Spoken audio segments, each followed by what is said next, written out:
Banyak yang bilang keluarga Kim itu penipu, menyusup ke rumah orang kaya, mengambil pekerjaan orang, hidup dari uang yang bukan milik mereka.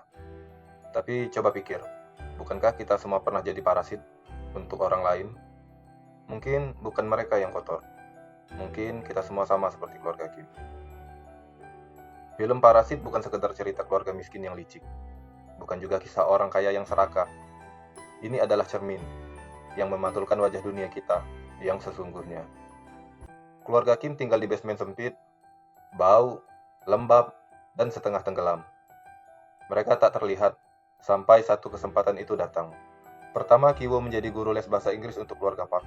Lalu adiknya jadi guru seni, disusul ayahnya jadi sopir, dan ibunya jadi pembantu rumah tangga.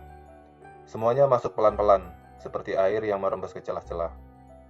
Dan keluarga Park, mereka tak sadar bahwa orang asing kini menguasai seluruh rumah mereka. Tapi tunggu dulu, kalau kita pikir keluarga Kim itu licik, coba kalian lihat keluarga Park. Mereka hidup nyaman bukan karena kerja keras mereka saja, tapi karena ada orang lain yang mengerjakan pekerjaan kotor mereka. Mereka butuh pelayan untuk tetap hidup. Coba kalian pikir, siapa yang jadi parasitnya sekarang? Saat hujan turun, bagi keluarga Park itu romantis. Udara jadi segar, halaman mereka terlihat hijau. Tapi bagi keluarga Kim, hujan itu bencana. Air masuk ke rumah mereka, bau selokan memenuhi kamar, bahkan harta yang sedikit mereka pun hanyut di bawah air hujan. Dunia yang sama yang kita huni, tapi hujan yang berbeda bagi si miskin. Kita sering marah saat ada orang yang menumpang hidup di atas kita. Tapi berapa banyak dari kita yang hidup enak karena orang-orang lain yang kita tindas dan kita jadikan geset di bawah telapak kaki kita. Parasit itu tidak selalu dari orang yang miskin. Kadang justru parasit itu diciptakan oleh mereka orang-orang yang paling kaya dan yang paling banyak bergantung pada orang lain. Rahasia terbongkar, di bawah rumah keluarga Park ada bunker tersembunyi. Seseorang sudah tinggal di sana, jauh sebelum keluarga Kim datang. Dan saat dua parasit bertemu, yang terjadi bukan solidaritas, tapi perebutan siapa yang bisa terus menempel pada inang yang sama.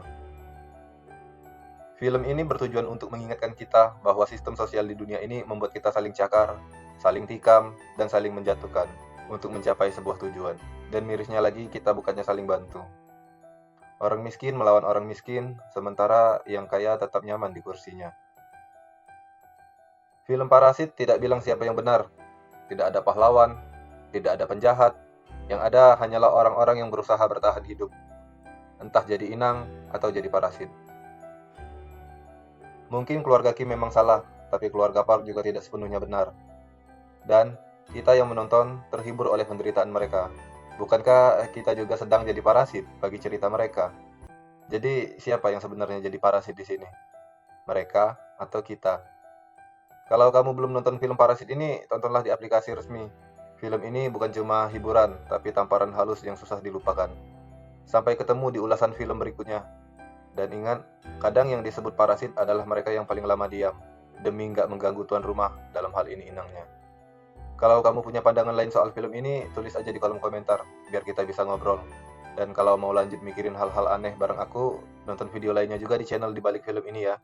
Karena kadang film gak cuma untuk ditonton, tapi juga untuk dimengerti.